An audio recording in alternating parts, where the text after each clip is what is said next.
about functions, relations, domain, and range. So a lot of new words here. So first off, a function is a rule by which numbers are changed from input into output. So I always think about a vending machine here. You press a button, that corresponds with whatever you get. You press A1, you get a Coke. You press B2, you get Sour Patch Kids. So the input is the button that you press. The output is the snack or drink. Depending on the input, you get a different output. Mathematical functions are the exact same, except their inputs and outputs are numbers, and they're related by a rule. So they're going to be transformed by this rule. This is our function, or our rule, that transforms an input into an output. So our input here, we're going to think about that as our x, and our output is our y. You plug that in. You're going to substitute that in place of that x. 2 times 3 plus 1. So by this rule, the input is changed. You do 2 times 3 plus 1, that gives us 7. So 3 is changed into 7 by this function. You don't want it to be random each time. When you press A1, you want a Coke. You don't want it to give you a water sometimes, chips other times. A function is a specific rule that works the same way each time. That is compared to a relation, which still has x's and y's. It's every set of x and y values, but it doesn't work that same way each time. So every set of x and y values is a relation, but only some of them are functions. So the key thing is, with a rule like this, when we have an input, we want to get a specific output. We don't want this to change from 7 to 20 on a different time. That rule should stay the same. So for each input, there's exactly one output. But a relation is different. For each input, there could be many outputs. So actually, I'm going to look at this example first. When we have 2 as our input, here we get 20. But here we have 2 as the input again, and then we get 40. That's like pressing A1 and getting a water, even though we want a Coke. We want that rule to be consistent. We should get 20 each time we plug in 2 as our input or our x value. So this is not a function because we have that value that repeats here, but it doesn't correspond with the same y value each time. This one is a function because for each of these inputs, 10, 20, 30, 40, we have exactly one number in the output. I'm going to write these as an ordered pair just so you can see how we can translate that into an x and a y. This is our x, this is our y, so we have 10, 15, that's our ordered pair, 20, 45, 30, 25, and 40, 35. So this is a function because each x value has only one y value. I'm going to translate this into ordered pairs also. 2, 20, 4, 40, 3, 30, and then 2, 40. That's really the problem. That's why it's not a function, because those x values repeat.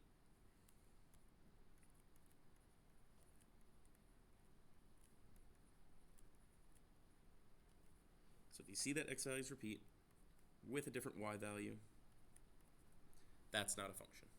If all the x values are different, no repeating x values, that is a function. All right, so sometimes we're going to look at these as a table, like we see here. Sometimes we'll see ordered pairs. Sometimes we'll see a third representation called a mapping. It really looks very similar to a table. We have our x on this side, our y on this side, just like in a table. But instead of lining up the ordered pairs, like instead of having the x and y that correspond right next to each other, you just have arrows that are connecting them. So -2 connects to 1, and it connects to 3. That means -2, 1 is one of the ordered pairs, and -2, 3 is another ordered pair. You're just writing an ordered pair for every arrow that we have here. 0 goes to -3, 1 goes to 4, and 3 goes to 1. I'm going to translate that into a set of ordered pairs just so we can see that all of this is really the exact same information, just written differently. These are all ordered pairs. That's an x and a y for each row in the table. All right, so when we're looking at mappings, A function is going to have one line coming out of each of these x values. In a second, we're going to call that the domain, but really for right now, you could just think about that as the x, that's the y. We have one line coming out of each of those x values. This one's not a function because we're going to have 3 lines coming out of that too. 2 goes to 8, 9, and 0. That's basically saying the ordered pairs 2, 9, 2, 8, and 2, 0. It's like that vending machine example again.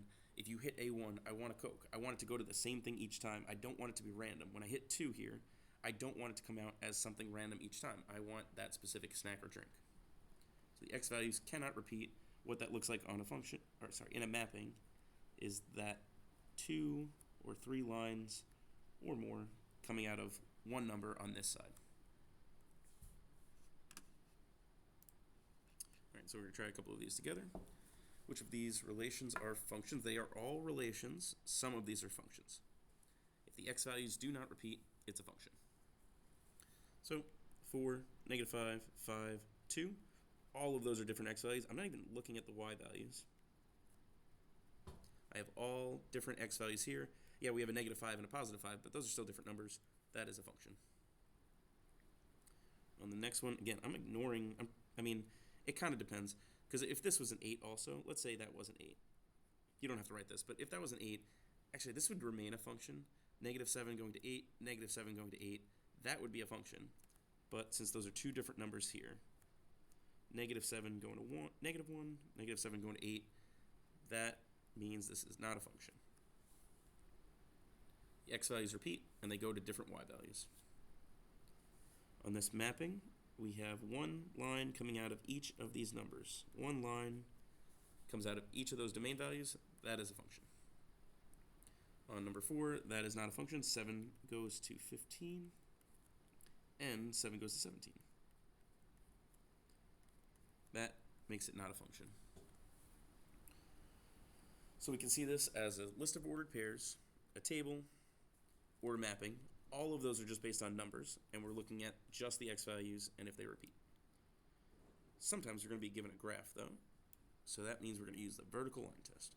So to decide if a relation is a function, we have to analyze a graph using the vertical line test. So this is our graph. This curved line is our graph. These dashed lines are vertical lines that are passing over that graph. That's our test. We want to see if any of these vertical lines hit more than one point at the same time. If a vertical line intersects the graph in more than one place, then the relation fails the vertical line test and it's not a function. So this dashed line, we see it hits at one point. So that one's okay. This dashed line, we see that that hits at one point also. That one's okay too. But we see we run into a problem here. This dashed line is going to hit here, here, and here, which means this fails the vertical line test, and it is not a function. So we're really just looking for points that are stacked directly on top of each other to decide if that's a function or not. So let's do 4 of these together. Are these functions? So I'm passing a vertical line over each of these points. Vertical line over every point. And we can see that it just hits one point each time. So yes, that is a function. It passes the vertical line test. This one is not going to be a function. If I pass a vertical line there, you can see it's hitting 2 points at the same time. Actually, I want to look at 2 points specifically. Let's look at these 2 points right here. That point and that point. That is at -3, 2. That one is at -3, -2. The x value repeats there. So you can see it's really looking for the exact same thing as before when we had just a list of numbers. But now when we're given a graph, there's just an easier way to tell. We just look at 2 points stacked directly on top of each other. That means we do have repeating x values with different y values. So no, that is not a function. That fails the vertical line test because that vertical line hits 2 points at the same time. The third one, passing vertical lines over that entire thing. Doesn't matter how many we squeeze in there. Towards the end, it kind of looks like maybe it's hitting 2, but it's really just hitting 1 each time along that line. So yes, that is a function. And the fourth one, I'm going to put a line on each of these points, and we see we run into a problem right here. We have these 3 points stacked directly on top of each other. So that fails the vertical line test, so nope, that is not a function. All right, so we really need to be comfortable with any of these representations and deciding if it's a function or not. Before we jump into this, I want to point out what this notation really means. F of x is how we read that. It's really just another way to say y. It's actually shorthand for a function of x. It doesn't actually always mean that it's a function. It's just a shorthand way of writing it, even though it's actually longer than writing just y. Either way, we're still looking for the same thing. We have repeating x values here, 36 and 36. Actually here also, 25 and 25. So no, that is not a function because those should go to the same number each time. And the next one, this is represented horizontally, but it's the same thing. We're just looking at the x values. Let's ignore the y values altogether. Oops. So we have 0, 4, 6, 8. Those are all different. That's a function.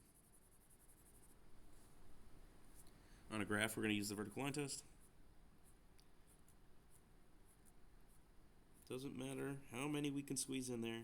Each of these vertical lines hits 1 point along that entire curve. That's a function.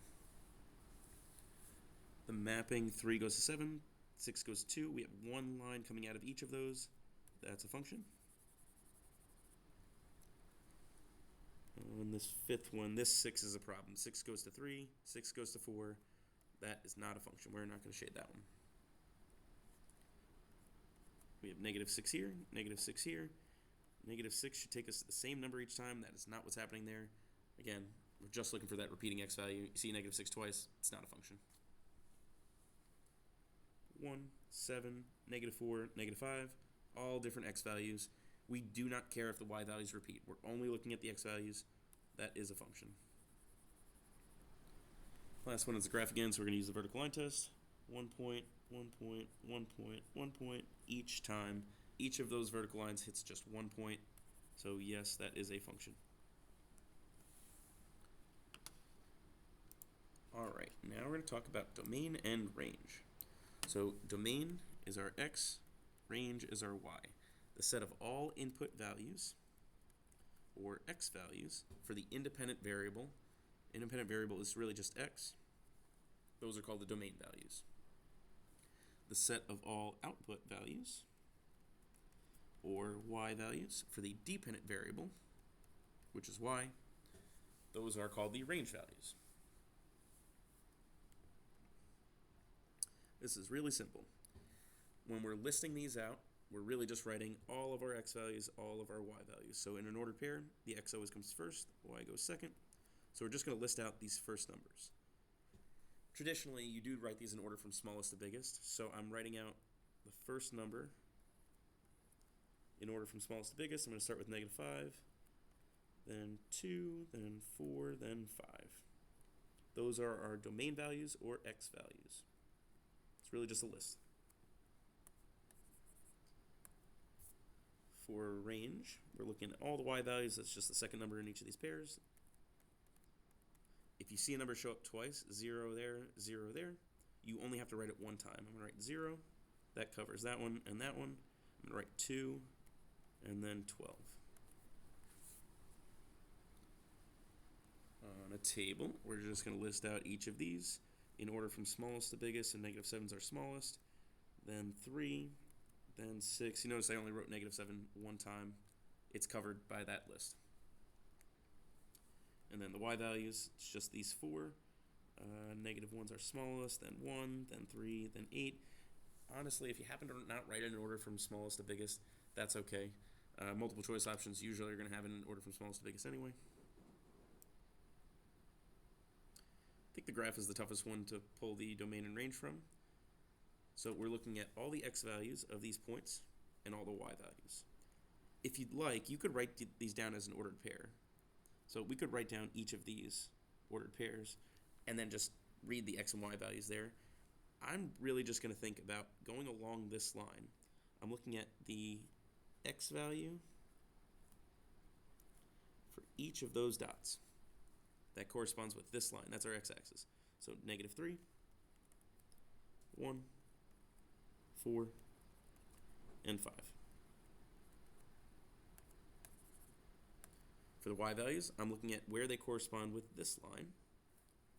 So 4, 1, that one's also at 4, that one's at 7. So 1, 4, 7. From mapping, this is our x, this is our y, so this is our input, this is our output, or this is the domain, this is the range. Those are already in order, -3, -1, 2, 4, and so are these. That's my y values, 0, 4, and 7. All right, so those are the 4 representations that you might see, where you're really just reading directly what are the x values, what are the y values. You just have to know that domain is our x, range is the y. When we're given an equation, we need to do some math. So we're given this equation, y equals 2x. Find the range when given the domain of 10, 12, 14. So these are all x values. We want to find the corresponding y values. We're going to substitute each of these in. In place of this x, we're going to substitute in 10, 12, and 14 and figure out what y is in each of those cases. It's really just multiplying each of these by 2. It's 2 times x, so we do 2 times 10, that's 20. 2 times 12, that's 24. 2 times 14, that is 28. Those are the range values that correspond with these 3 domain values. 20, 24, 24, and 28. Last one, same idea. We're writing the ordered pairs with the domain values of -1, 0, and 1. It's really the same idea. For an ordered pair, we need an x and a y. So we have to find the y values that go with these 3 x values. So I'm going to show that substitution. 3 times -1 plus 5. 3 times 0 plus 5. And 3 times 1 plus 5. Those are my x values that I substitute in. I'm going to solve this, figure out each of those y values. -1 times 3 is -3. -3 plus 5 is 2. 0 times 3 is 0. Plus 5 is 5. 3 times 1 is 3. Plus 5 is 8. So these are the range values, but the instructions say write the 3 ordered pairs. So I'm going to write these as ordered pairs. -1, 2, 0, 5, and 1, 8. Alright, I know that was a lot of new stuff, but I feel like once you get this unit, it's pretty simple. Try it either you try. If you need any help, now's the time to ask.